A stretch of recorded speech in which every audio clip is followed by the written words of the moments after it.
Yan Joven yung ano mo. 60 fps tapos 55 CPU tapos GPU 51. So hindi naman sira talaga yung CPU mo pala. Sa motherboard talaga yung ano. Sa motherboard yung kaya nag-overheat yan. Saka maliit yung ano. So siguro nasira na yung ano mo, yung motherboard mo. Nasira na. Nasira yung motherboard kaya nag-overheat. Pero tingnan mo, mirror na yan, oh. Hindi nag-overheat. Oh. Hindi umabot na 70. So yan yung normal. So na-test ko naman lahat, pati power supply ayos. So yung CPU mo sinaksak ko dyan sa ano, ayan o, nakatigil yung pan. Sinaksak ko sa yung CPU mo, nakalagay dito sa ano ko, sa tinesting ko kung may sira yung CPU mo. Ayan o, ba yung CPU mo?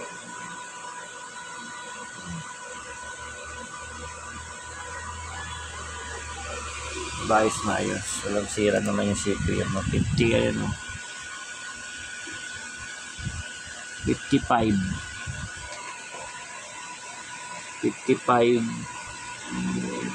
So dapat dyan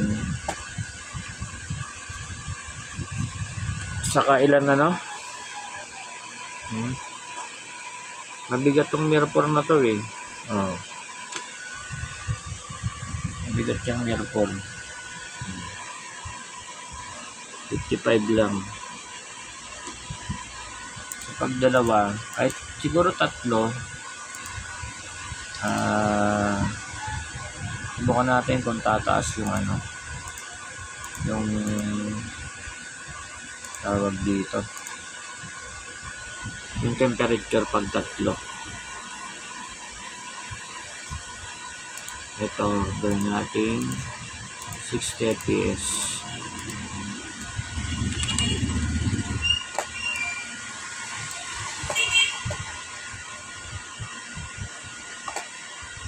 Ito rin 60 fps na rin, pagawin natin 60 fps.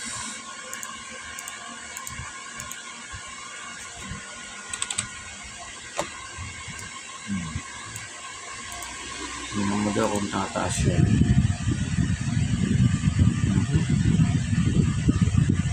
So hindi siya nag-ano, katulad sa motherboard mo na umaabot agad ng 70 degree. Oh, puro 60 fps yan, oh. Ibig sabihin goods pa yung processor. Sa motherboard lang talaga may ano, saka sa heatsink. So nasira na yung motherboard kasi nag-update yun eh. Baka may ano siguro yun, may bumigay dun sa motherboard kasi nag-overheat yung CPU. May nasira dun sa motherboard kasi malakas yung tawag nito, may nasira na MOSFET. Ayan, 59, 58.